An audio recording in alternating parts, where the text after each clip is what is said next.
Y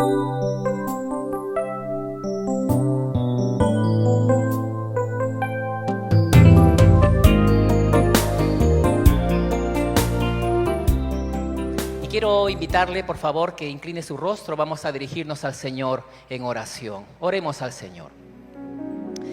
Padre eterno Dios, te damos gracias, Señor, porque nos has reunido en este lugar.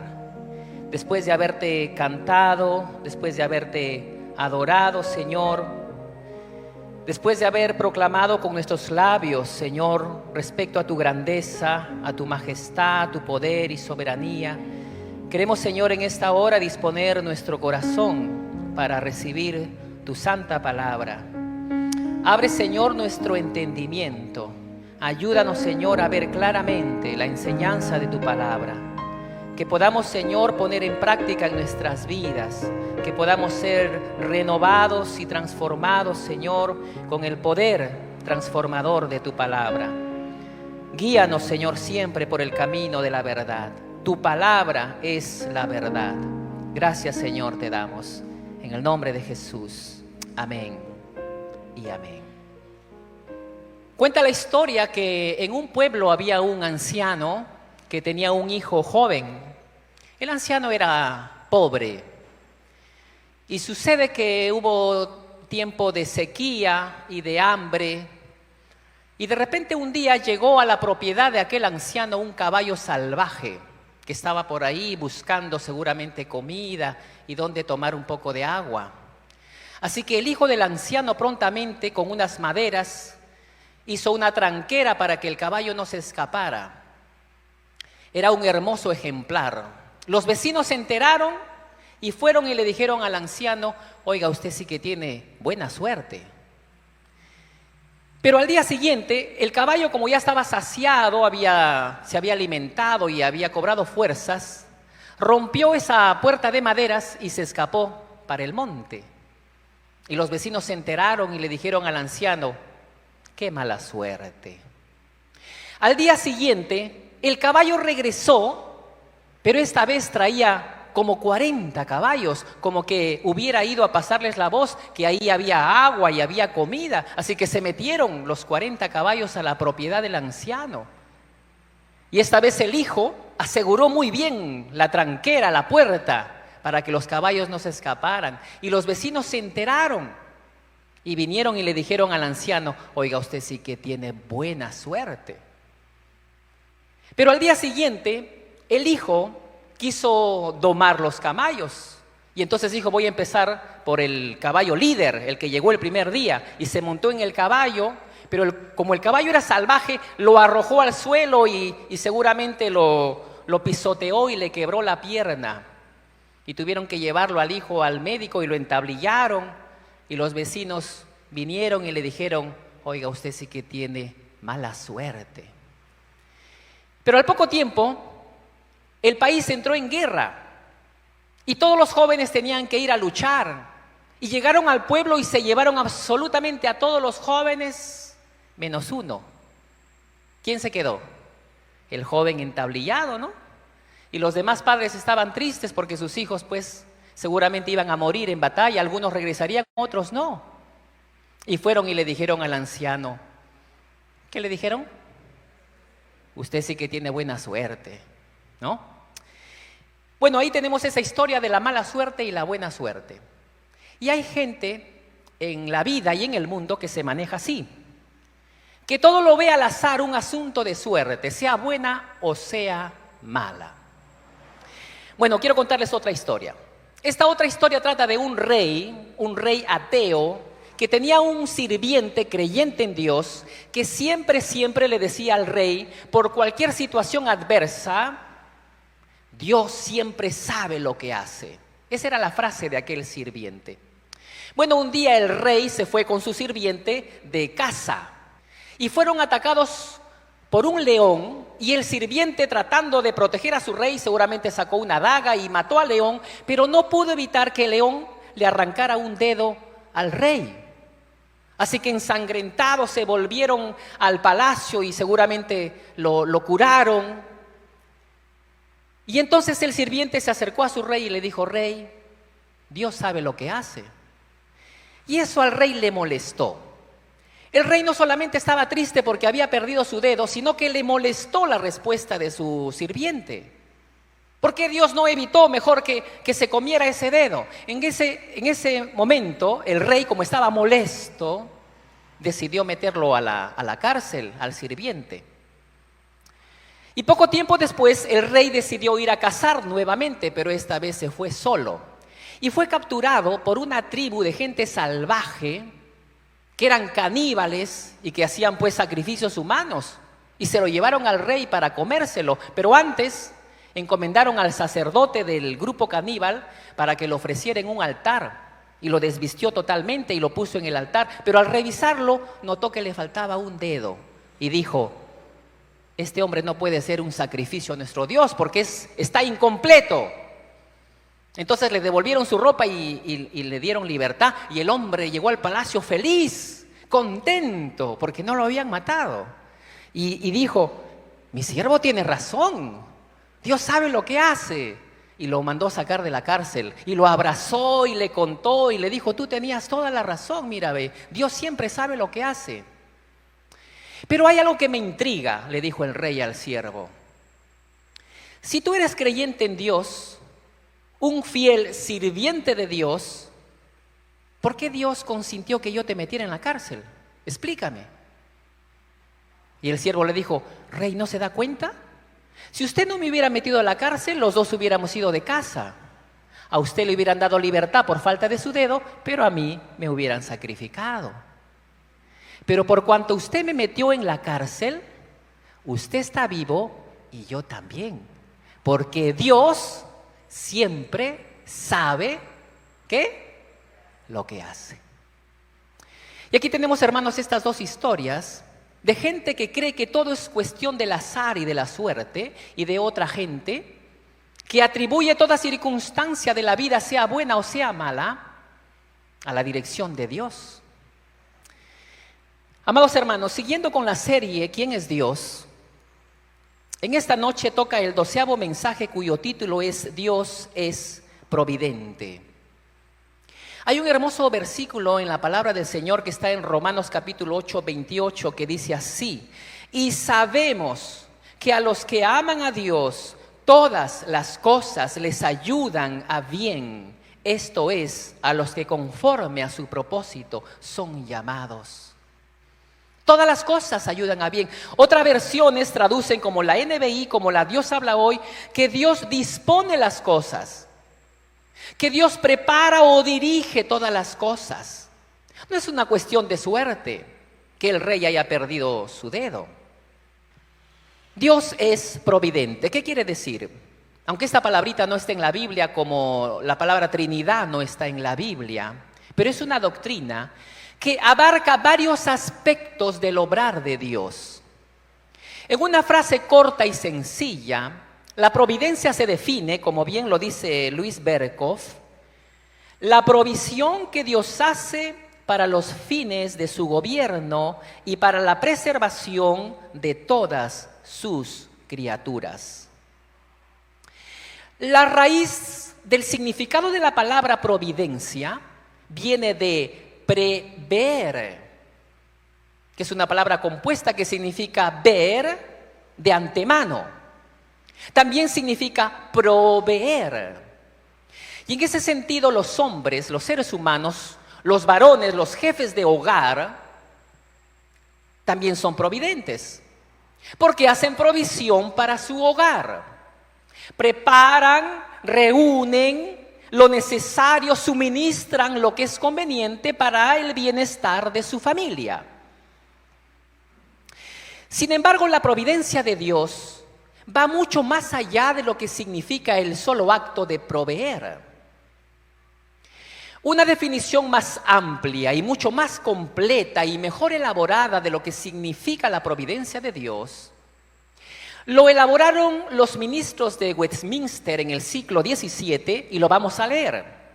Dice así: Dios, el gran creador de todas las cosas, sostiene, dirige, dispone y gobierna a todas las criaturas, acciones y cosas, desde la más grande hasta la más pequeña, por su más sabia y santa providencia, de acuerdo a su previo conocimiento infalible y el libre e inmutable consejo de su propia voluntad, para la alabanza de la gloria de su sabiduría, su poder, su justicia, su bondad y su misericordia. Bueno, ahí tenemos toda esta gran definición muy bien elaborado de lo que significa la providencia de Dios. Básicamente 4 acciones de Dios. Yo hubiese puesto el título del mensaje de esta noche, de la serie ¿Quién es Dios? Hubiese puesto así: Dios es quien sostiene, Dios es quien dirige, Dios es quien dispone y Dios es quien gobierna. Pero como sería un título demasiado grande, todo eso se encierra en la palabra Dios es providente. Algunos autores no mencionan 4, sino 3, inclusive 2 acciones de Dios respecto a su providencia, pero no porque nieguen las otras acciones de Dios, sino que las incluyen, las agrupan. Y yo he considerado, hermanos, para efectos del mensaje de esta noche, solamente hablar de 3 aspectos de la providencia de Dios. Y quiero empezar por el primero. Dios es el que sostiene. Número 1, entonces, Dios es el que sostiene. Veamos en el libro de Hebreos, el capítulo 1, el versículo, vamos a leer desde el 1 hasta la mitad del versículo 3. Dice así la palabra del Señor. Dios, habiendo hablado muchas veces y de muchas maneras en otro tiempo a los padres por los profetas, y en estos postreros días nos ha hablado por el Hijo, a quien constituyó heredero de todo y por quien asimismo hizo el universo. Versículo 3. El cual, siendo el resplandor de su gloria y la imagen misma de su sustancia, y quien, y aquí queda subrayado, sustenta todas las cosas con la palabra de su poder. Dios es el que sustenta todas las cosas. Y otro pasaje bíblico bastante, muy similar, es Colosenses capítulo 1, versículos 16 y 17, que lo leemos y dice así: porque en Él fueron creados todas las cosas, los que hay en los cielos y las que hay en la tierra, visibles e invisibles, sean tronos, sean dominios, sean principados, sean potestades. Todo fue creado por medio de Él y para Él. Ahora note el versículo 17. Y Él es antes de todas las cosas, y todas las cosas en Él subsisten. No algunas, sino todas las cosas. Bueno, existe en el mundo una corriente filosófica, una corriente de pensamiento que se llama el deísmo. Y lamentablemente miles, no sé si cientos o millones de personas abrazan el deísmo. ¿Qué cosa es el deísmo? ¿Qué enseña el deísmo?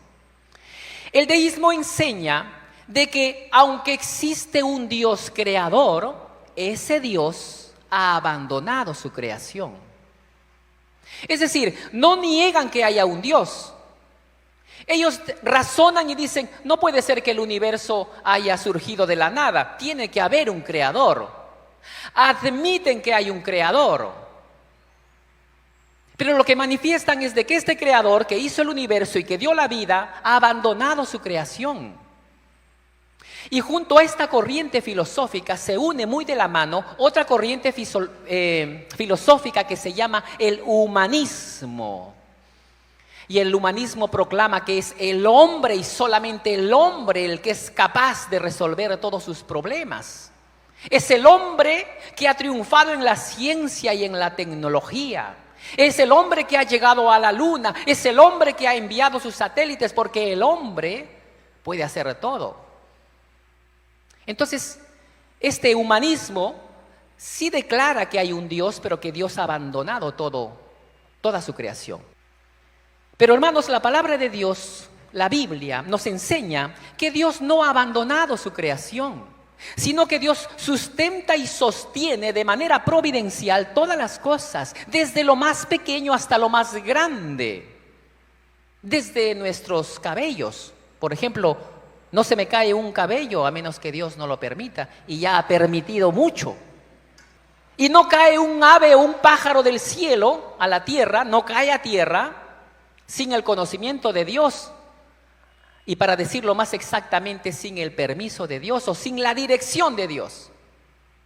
Un átomo, un electrón que gira alrededor del núcleo está sostenido por Dios. Pero no solamente de lo más pequeño, sino lo más grande también del universo. El sol, la luna, las estrellas, los planetas, todo lo sostiene Dios. Y a este primer aspecto de la providencia de Dios que estamos hablando, que Dios sostiene, los teólogos acuñan un término o una palabra que se llama la preservación. ¿Qué cosa es la preservación? Permítanme, Luis Berkhoff define y dice de la siguiente manera. La preservación puede definirse como aquella obra continua de Dios por medio de la cual Él mantiene las cosas que creó juntamente con las propiedades y poderes con que Él las dotó. Hermanos, gracias a que Dios sostiene todas las cosas, empezando por el átomo de cada elemento y de toda la materia, el hombre puede hacer ciencia. Porque cuando el hombre toma una piedra, por ejemplo, y estudia las propiedades de una piedra, su dureza, su composición, mañana va a tener la misma composición y dureza y propiedades que lo tuvo hoy. Y pasado mañana y el próximo mes y el próximo año, porque Dios sostiene todas las cosas. Si Dios no sostuviera todas las cosas con su poder, la dureza de una piedra de hoy, mañana podría ser como una esponja y pasado mañana como agua. La gasolina que usted pone a su carro, si usted tiene vehículo, usted tiene la confianza de que mañana va a funcionar como gasolina y va a hacer andar su carro. Y el próximo mes y el próximo año, y de aquí a 10 a 20 años, porque Dios sostiene todas las cosas. Dios sostiene la tierra en su movimiento sobre su eje, tal es así que si Dios no lo hiciera, estaríamos tambaleándonos de un lugar a otro como si estuviéramos sobre un barco en medio del mar. O estaríamos dirigiéndonos al centro del sol y moriríamos quemados, achicharrados. O lo peor, estaríamos dirigiéndonos a lo más lejos del sol y moriríamos totalmente congelados. Pero precisamente porque es Dios que sostiene todas las cosas, es que nosotros existimos, somos, nos movemos, estamos aquí. Bien, pasemos entonces al segundo aspecto de la providencia de Dios. Número 1, hemos dicho que Dios sostiene. Pero vamos al segundo aspecto. Número 2, Dios es el que dirige. Dios es el que dirige todas las cosas, animadas y no animadas, desde lo más pequeño a lo más grande, inclusive aquellas cosas visibles e invisibles. Todo es dirigido por Dios. Si en esta noche se desata una tormenta, ni siquiera un rayo que cae a la tierra cae al azar o a la aventura. Dios dirige no solamente la trayectoria, sino el lugar exacto donde caerá un rayo. Dios dirige una flecha, como aquella donde un rey se disfrazó para pasar desapercibido y se fue a una guerra. Y un hombre disparó como a la aventura y esa flecha cayó en el rey y lo mató. Dios dirige todo, hermanos, desde lo más grande, desde lo más pequeño a lo más grande, un terremoto, un diluvio, una guerra, e inclusive todo aquello que el hombre llama suerte. Y vamos a leer lo que dice Proverbios 16:33 respecto a la suerte. Proverbios 16:33 dice: la suerte se echa en el regazo, mas de Jehová es la decisión de ella. ¿No? Los hombres pueden echar suerte y decir, a ver, vamos a tirar los dados. Número mayor, ganador. ¿No? Y dicen, qué buena suerte, gané. En la Biblia tenemos en el libro de Números 26 que Dios ordenó que se repartiera mediante la suerte la tierra prometida. Dice así, versículo 55, Números 26. Pero la tierra será repartida por suerte, y por los nombres de las tribus de sus padres se heredarán. Conforme a la suerte será repartida su heredad entre el grande y el pequeño. Pero el israelita sabía claramente que Dios guía la suerte, así que no había nada que quejarse. Allá en Canaán pues habían lugares pedregosos, lugares boscosos, muy difíciles para el cultivo. Yo me imagino, y no sé exactamente porque la Biblia no nos dice los detalles, pero habrán puesto en una piedrita, en 12 piedritas, el nombre de cada tribu. No sé si lo pusieron en una cajita, en un recipiente, en una olla, algo, no sé, y llamarían a un niño, no lo sé. Saca la piedrita, a ver, vamos a ver, el nombre que sale va para el bosque, para el lugar pedregoso. Ahí salía. Isaacar o Zabulón. Le tocó en suerte, pero en una suerte que Dios estaba dirigiendo. ¿Y a quién le va a tocar la pradera? El mejor lugar, cerca al río. Piedrita, Neftalí o qué sé yo. Dios guía eso. Y eso, hermanos, nos debe dar tranquilidad y seguridad, o tranquilidad sobre todo, porque imagine usted una familia donde un hombre tiene muchas propiedades y no deja el testamento para los herederos. Tiene muchos hijos. Y tiene propiedad aquí y allá, muchas cosas. Y muere. Y ahora viene la repartición, ¿no? Y pues convienen en echar suerte. Imagínese que usted está de ahí, en esa repartición. Usted es el único creyente. Y sus familiares todos son inconversos. Y comienzan a repartir y sale esto a uno, al otro. Y a usted le toca lo peor. ¿Qué va a hacer usted? ¿Se va a poner triste? ¿Qué va a decir? ¿Qué mala suerte? No. Dios ha guiado, porque usted tiene herencia en los cielos. A lo mejor Dios les está permitiendo a sus familiares no creyentes pues que gocen un poco en esta tierra de las cosas buenas que les tocó. Pero usted debe estar tranquilo, porque aún en estos aspectos Dios guía la suerte. Pero saben, hermanos, no solamente en estas cuestiones de guiar un rayo, guiar una flecha, guiar la suerte, sino que Dios va guiando la historia de la humanidad, la historia de las personas. Y yo quisiera narrar 3 historias aquí. Vamos a la historia de Sansón. Jueces capítulo 14, vamos a leer los versos del 1 al 4. Descendió Sansón a Timnat y vio en Timnat a una mujer de las hijas de los filisteos. Y subió y lo declaró a su padre y a su madre diciendo: yo he visto en Timnat una mujer de las hijas de los filisteos, os ruego que me la toméis por mujer. Y su padre y su madre le dijeron: no hay mujer entre las hijas de tus hermanos, ni en todo nuestro pueblo, para que vayas tú a tomar mujer de los filisteos incircuncisos. Esa pregunta, ¿no? Y Sansón respondió a su padre: tómame a esta por mujer, porque ella me agrada. Estaba decidido el hombre, enamoradísimo hasta el tuétano. Versículo 4, clave. Interesante. El 4 dice así: mas su padre y su madre no sabían que esto venía de Jehová, porque él buscaba ocasión contra los filisteos, pues en aquel tiempo los filisteos dominaban sobre Israel. Es asombroso, hermanos, que este acto voluntario en el que el corazón de Sansón se ha inclinado para enamorarse de esta filistea, viene de parte de Dios. Pero seguramente usted va a decir: pero hermano, ¿no dice la Biblia no os unáis en yugo desigual? Dios estaría contradiciéndose. Porque los hebreos sabían que debían casarse con gente de su pueblo, es más, de su tribu. ¿Dios está aprobando esto? Lo que debemos tener cuidado, hermanos, es que debemos entender que hay un propósito, que Dios está utilizando los sentimientos de este hombre para con esta mujer filistea, porque al final del versículo dice: porque Dios estaba buscando ocasión contra los filisteos, ya que los filisteos dominaban Israel. Así que Dios va a traer liberación a Israel. Hay un propósito de Dios al dirigir esta acción. Así que no vayamos a sacar una teología de Sansón para los jóvenes solteros, ¿no? ¿Cuál es la teología de Sansón o la filosofía?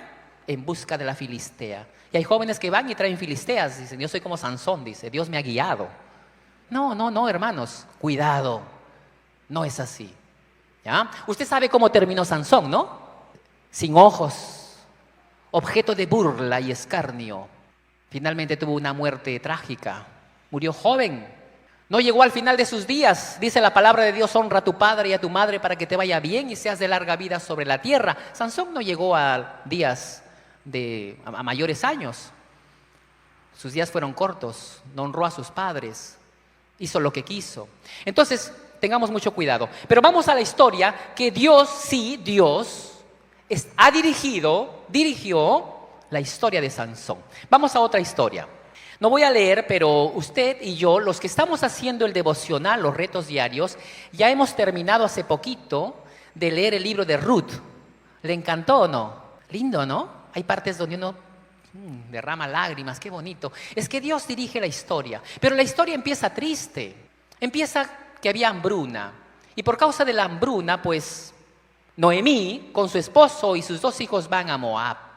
Y en Moab, ¿qué pasó? Murió el esposo, murieron los hijos. ¿Saben, hermanos? Nosotros debemos entender que Dios guía esta historia desde el inicio, desde el hambre.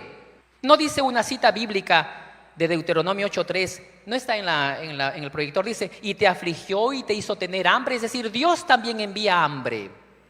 Dios detiene la lluvia. No hay otra cita donde dice, yo daré la lluvia a vuestra tierra, a su tiempo, lluvia temprana, lluvia tardía. Pero Dios no envió lluvia, así que esa hambre también estaba siendo dirigido por Dios. Y por lo tanto esta familia se veía obligada a salir de su lugar en busca de un porvenir mejor. Eso es lo que ocurre cuando las personas dejan su lugar. Y yo me imagino que Noemí, su esposo, sus hijos iban con una expectativa muy buena, ¿no? Aquel lugar de repente hay una mejor economía, ahí sí está lloviendo, ahí hay comida, va a haber trabajo, y van con toda esa expectativa de triunfar. Pero como nadie sabe el futuro, ocurrió la tragedia más dolorosa para esta mujer: quedar viuda. Y no solamente eso, sino que sus hijos, que ya se habían casado, pero claro, no habían todavía engendrado, pero murieron. Cuánto dolor, cuánta lágrima para Noemí. Y luego vemos este episodio donde Ruth decide venir con ella. Esto también Dios lo está dirigiendo. Ruth, de manera voluntaria, decide dejar su padre y su madre e ir a acompañar a Noemí. Yo creo, hermanos, que Ruth pensó y dijo, a ver, yo tengo hermanos y hermanas que pueden ver por mi padre y mi madre. Ruth era una mujer buena. Y si era buena, no iba a ser buena solamente con Noemí, no iba a abandonar a su padre. Habrá pensado, queda en mi casa de mi padre y mi madre, mis hermanos, que pueden ver por ellos. Pero esta mujer no tiene esposo, no tiene hijos. Decido ir con ella. Y cuando ya estaban en Belén, no fue casualidad que Ruth vaya a los campos de Booz, porque Dios la está dirigiendo precisamente a ese lugar. Y ya conocemos el final, ¿no? Se casó con Booz y tuvo un hijo, y ahora Noemí es la mujer más feliz, es la abuelita feliz y dichosa porque carga en sus brazos un bebé, porque el apellido o el nombre de su esposo no desaparecerá, sino que tendrá perpetuidad por este niño. Ha cambiado Dios su tristeza en alegría, su llanto en gozo. Y hermanos, aquí debemos nosotros tener algo en claro. Cuando Dios dirige algo, lo hace desde el principio, sin obviar aquellas cosas que aún son negativas. No crea usted que a Noemí le venían males, la muerte del esposo, la muerte de los hijos, cuánta cosa mal le vino, y como que Dios estaba distraído, y cuando se dio cuenta dijo, no, voy a revertir la situación. Dios no vino a la vida de Noemí para revertir la situación, sino que la dirección de Dios incluía desde el inicio el llevarla, todo el proceso que Dios hace, que incluye las cosas buenas y malas, desde el principio hasta el fin, incluyen estas cosas de tristeza, de dolor y también de gozo y alegría. Y ahora quiero contarles pues la tercera historia, y tiene que ver con el evento de mayor importancia del universo. Jesucristo viniendo a la tierra a dar su vida por nosotros. El evento de la crucifixión está narrado en el libro de Hechos, capítulo 4, versículo 27-28. Se narra como que ya ha ocurrido. Se narra de la siguiente manera, versículo 27, Hechos 4. Porque verdaderamente se unieron en esta ciudad contra tu santo Hijo Jesús, a quien ungiste. ¿Quiénes se unieron? Vamos a ver. Herodes y Poncio Pilato, con los gentiles y el pueblo de Israel. Todos ellos se unieron. Vamos al 28, dice así. Para hacer cuanto tu mano y tu consejo habían antes determinado que sucediera. Nada ocurrió por casualidad.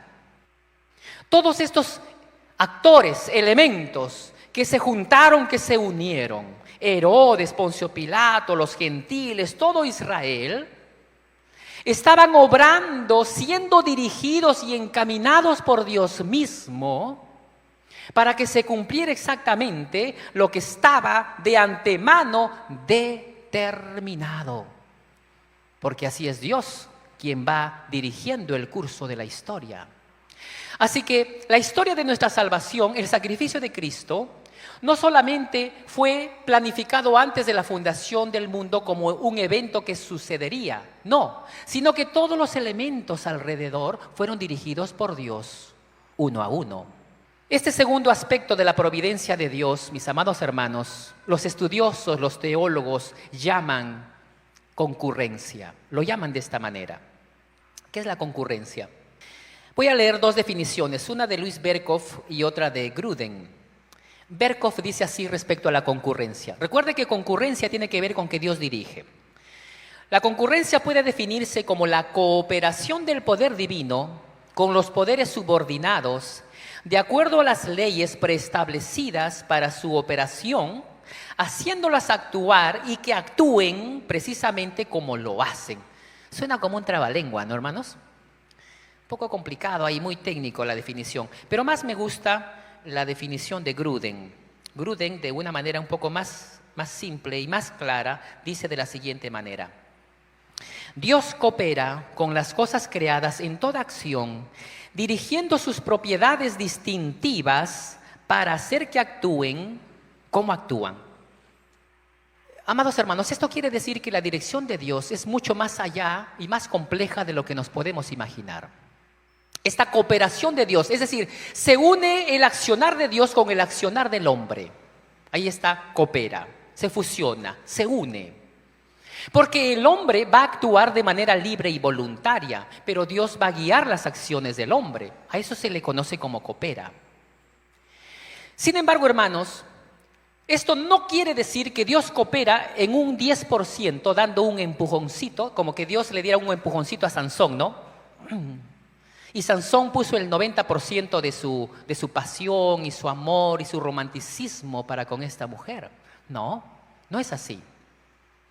Sino que este acto de concurrencia significa que la parte de Dios es un 100% y la parte del hombre 100%. Lo explicaré de la siguiente manera. Vamos a una ilustración. Les haré una pregunta. ¿Quién hace crecer la hierba del campo? ¿Quién hace crecer la hierba del campo? No la de su jardín, porque usted puede sacar la manguera y regar. Estamos hablando de la del campo, allá donde el hombre no llega, ahí crece la hierba. ¿Quién hace crecer la hierba del campo? A ver, la lluvia, sí, sería la respuesta. El agua de la lluvia. ¿100%? 100%. Dios. ¿100% o un poquito Dios? 100% Dios.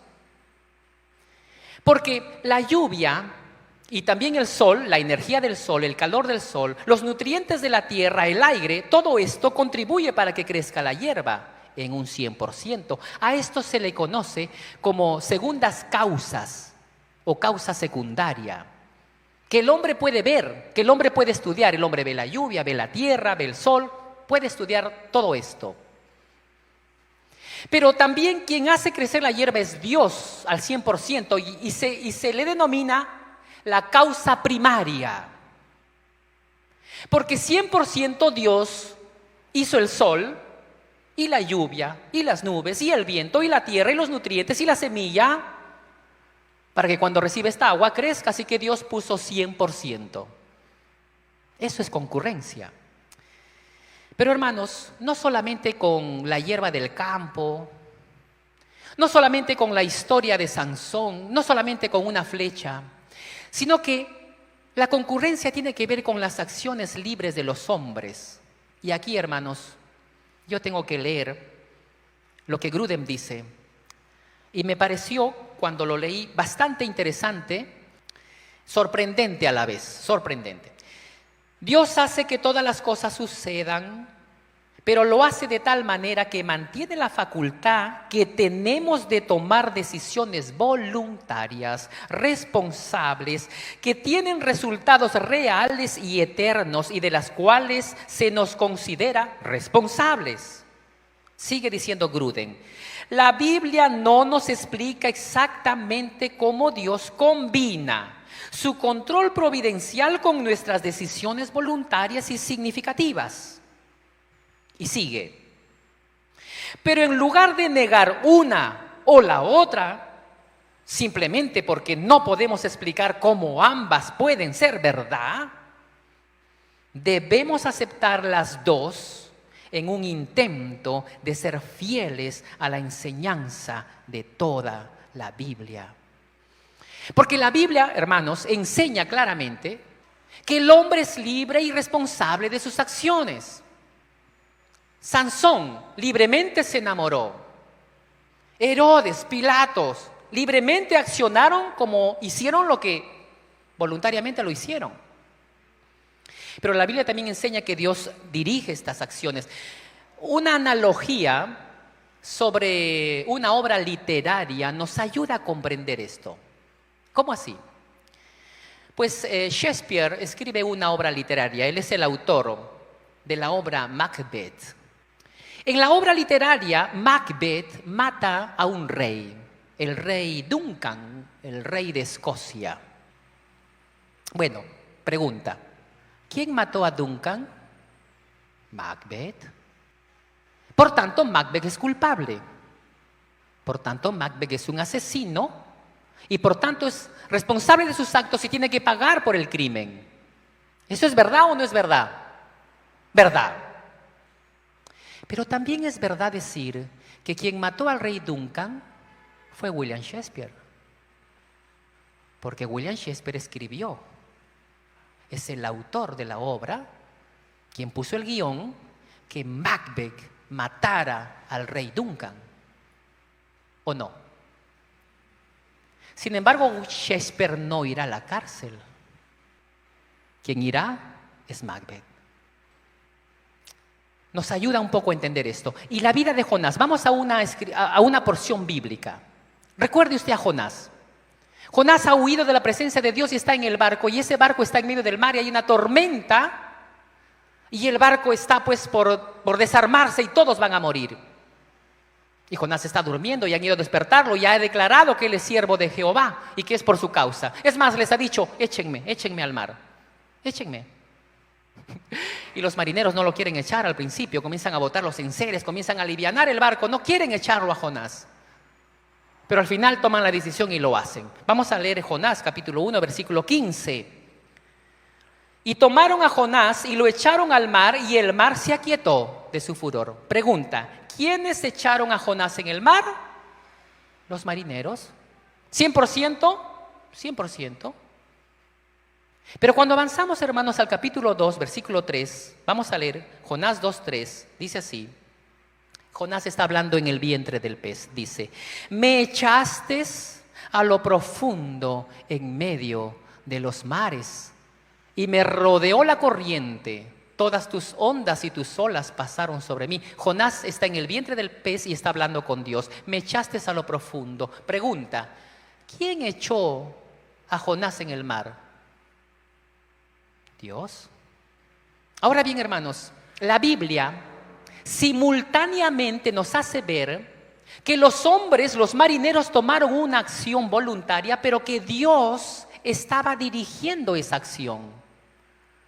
Los hombres eran responsables de esa acción, Ellos no sentían que estaban siendo presionados, manipulados, sino que lo hicieron libremente. Es más, confesaron su pecado y pidieron perdón. ¿Y cómo sabemos? Porque está ahí en el versículo 14. Regresamos al capítulo 1. Están a punto de aventar a Jonás al mar. Y estos hombres, increíble, ¿no? Por primera vez, no sé si es la primera vez que oyen que hay un Dios llamado Jehová. Ellos tenían sus dioses, pero ahora oran a Jehová y le dicen así, versículo 14. Entonces clamaron a Jehová y dijeron: te rogamos ahora, Jehová, que no perezcamos nosotros por la vida de este hombre, ni pongas sobre nosotros la sangre inocente. Y luego terminan y concluyen: porque tú, Jehová, has hecho como has querido. Hermanos, lo que la Biblia nos revela y lo que al mismo tiempo Jonás se da cuenta es que Dios está guiando su acontecer mediante las decisiones libres de estos hombres. Y en una manera, hermanos, que nosotros no podemos entender, porque no se nos revela en la palabra de Dios, es que Dios los hizo tomar la decisión voluntaria para hacer lo que hicieron. ¿Recuerdan ustedes el mensaje pasado que estuve compartiendo sobre la omnisciencia de Dios y llegué al punto de la presciencia? Y había un debate entre teólogos donde decían: Dios no sabe todo. El futuro no lo sabe todo. Respecto al futuro, no sabe todo porque el hombre es libre. Y siendo libre el hombre puede tomar una decisión mañana, pasado, el próximo año, y Dios no sabe qué decisión va a tomar por cuanto el hombre es libre. Dios no lo sabe todo. Y el otro grupo de teólogos decía: Dios sí lo sabe todo. Hasta las decisiones de los hombres que van a tomar de aquí a 10, 20 años. Pero concluían que si esto es así, el hombre ya no es libre. Y había esa pugna, esa lucha. Pero llegando a este mensaje, hermanos, acerca de la providencia de Dios, esto es algo que la Biblia no nos ha revelado y ni nos explica cómo esto es posible. Pero las dos cosas son verdad. Y hay un pasaje en Deuteronomio 29, no está allí, pero dice que las cosas reveladas Dios nos lo ha dado a conocer, ¿no? Pero hay cosas secretas que le pertenecen solamente a Dios, y esta debe ser una de ellas. Y llegando a este punto, hermanos, vamos al tercer y final punto del mensaje. Tercer y último: Dios es el que gobierna. Dios es el que gobierna. Gobierna todo el Señor. Todo está enlazado, hermanos. No está separado que Dios sostiene o que Dios dirige o que Dios gobierna, sino que todo está enlazado. El hecho de que Dios gobierna tiene que ver con que Dios asegura que todo en el mundo y en su creación tenga cumplimiento de acuerdo a sus propósitos divinos. Y estos propósitos tienen que ver única y exclusivamente para la gloria de Dios. De eso se trata el gobierno de Dios. Vamos a algunas citas bíblicas. Mateo 11, 25. Dice así: en aquel tiempo respondiendo Jesús dijo: te alabo, Padre, mire esta parte, Señor del cielo y de la tierra. Esto es el gobierno de Dios. Él es el Señor del cielo y de la tierra. Vamos a Hechos 17, 24. El Dios que hizo el mundo y todas las cosas que en él hay, siendo Señor del cielo y de la tierra, otra vez subrayamos que Él gobierna porque Él es Señor, tiene señorío en el cielo y en la tierra. Vamos al Salmo 103, 19. Salmo 103, 19 dice: Jehová estableció en los cielos su trono y su reino domina sobre todos. Pero en este punto alguien dirá: hermano, si Dios gobierna, ¿por qué hay maldad? ¿Por qué hay violencia? ¿Por qué hay crímenes? ¿Dónde está el gobierno de Dios? Controlando la maldad, frenando el crimen. Porque si Dios no gobernara, hermanos, esto sería atroz. Hay gobierno de Dios. Ni Satanás puede mover un pelo sin el gobierno de Dios. Recuerda la historia de Job, ¿no? Está clarísimo todo ello. Así que no pongamos como excusa dónde está Dios gobernando. Daniel, este pasaje es, creo, mucho más, nos da mayor amplitud. Daniel 4, 34, 35. Nabucodonosor habla, dice: Mas al fin del tiempo yo, Nabucodonosor, alcé mis ojos al cielo y mi razón me fue devuelta y bendije al Altísimo y alabé y glorifiqué al que vive para siempre, cuyo dominio es sempiterno y su reino por todas las edades. Versículo 35 dice: todos los habitantes de la tierra, todos, son considerados como nada, y Él hace según su voluntad en el ejército del cielo y en los habitantes de la tierra, y no hay quien detenga su mano y le diga: ¿qué haces? ¿Qué haces? Hermanos, ¿usted cree que Dios puede guiar inclusive hasta una maldición que alguien diga o profiera contra alguien? Me viene a la mente pues David, ¿no? El rey David huía pues porque su hijo Absalón se había rebelado y él dejó el palacio. Y había un hombre que maldecía a David, es Simei, y eso está en 2 de Samuel 16, versículo 10 y 11. Mire lo que dice, es interesante. 10 y 11 dice: y el rey respondió: ¿qué tengo yo? Ya Simei había maldecido, le echaba maldiciones. Pero vamos al 10, dice: y el rey respondió: ¿qué tengo yo con vosotros, hijos de Sarbia? Si él así maldice, es porque Jehová le ha dicho que maldiga a David. ¿Quién pues le dirá por qué lo haces así? Y mire el 11, y dijo David a Abisai, porque Abisai quería ir a matar a Simei, quería matarlo porque estaba maldiciendo al rey, ¿no? Rey, déjame que vaya y le corto la cabeza. No, déjalo que maldiga. Mire el 11, dice: y dijo David a Abisai y a todos sus siervos: he aquí, mi hijo que ha salido de mis entrañas acecha mi vida. ¿Cuánto más ahora un hijo de Benjamín? Dejadle que maldiga, pues Jehová se lo ha dicho.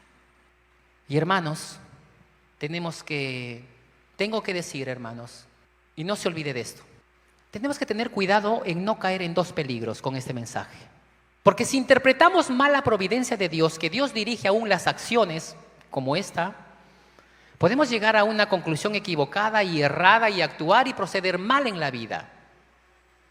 La primera cosa que debemos tener cuidado es que no podemos atribuir a Dios que sea el actor del pecado.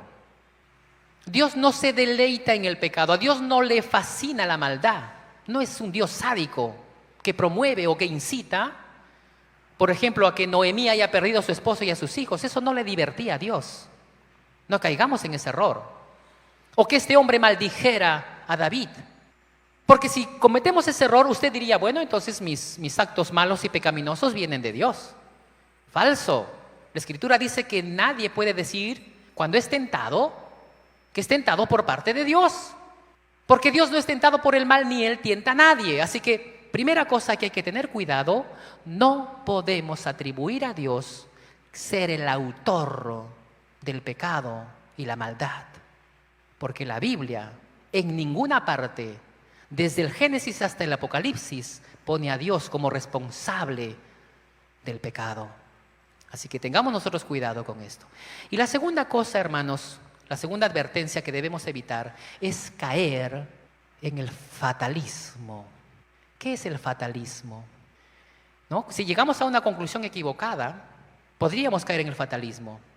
El fatalismo dice: bueno, como está escrito, lo que ha de suceder, sucederá. Lo que será, será. Y si Dios ha dicho que Él nos alimenta, mañana no me levanto de mi cama, pues me quedo echado, ¿no? Al final, Dios me va a sostener. Fatalismo. El no hacer nada, el no evangelizar, el no predicar, porque como está establecido que Dios tiene un número de los que van a ser salvos y van a ser salvos sí o sí, ¿yo para qué voy a predicar? Pues fatalismo, error. Es un error, hermanos, porque la Biblia en muchas partes nos exhorta una y otra vez a actuar, a hacer.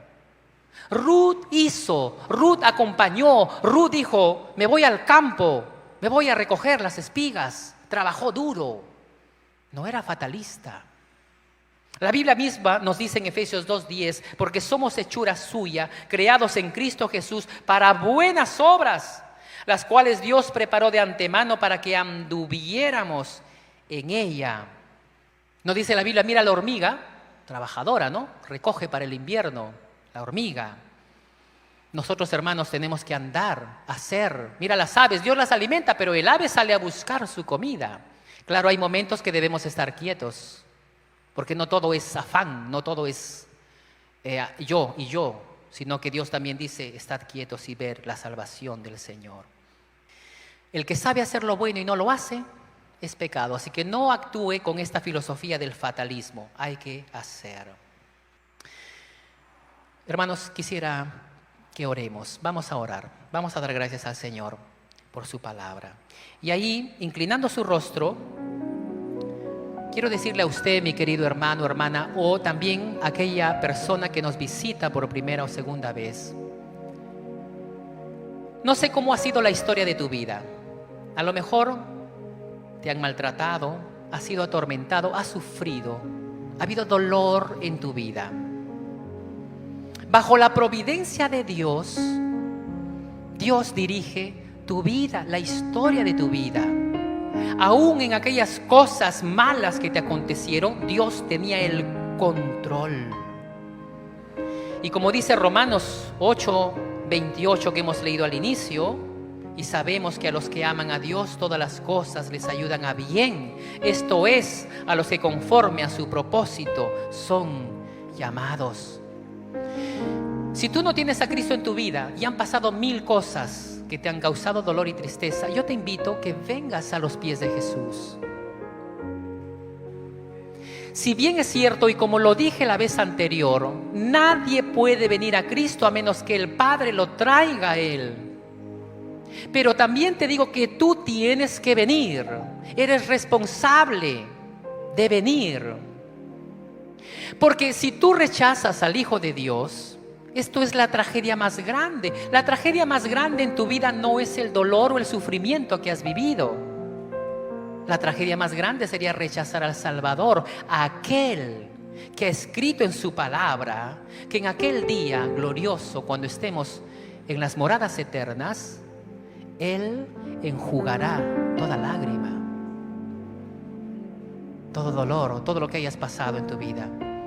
Ven a los pies de Cristo y abandónate en las manos del Dios providente. Porque Dios dirige, porque Dios sostiene, porque Dios gobierna todas las cosas y tu vida también. Oramos. Padre eterno Dios, gracias Señor por tu palabra. Si bien, como dice una porción de la Escritura, hay cosas difíciles de entender, hay cosas que nos han sido reveladas, otras ocultas, pero esta es la gran verdad, Señor. Tú eres el Dios providente, el Dios que sostiene de lo más grande a lo más pequeño, que sostiene todo y dirige todas las acciones de los hombres y de los animales y de los objetos animados o inanimados, de lo visible, de lo invisible. Y que tienes el gobierno porque tú controlas y aseguras que el cumplimiento de los propósitos divinos se ejecute para la gloria de tu nombre, para la gloria de tu poder, para la gloria de tu majestad, para la gloria tuya por siempre, por los siglos de los siglos. Oramos. Gracias, Señor. En el nombre de Jesús. Amén. Amén.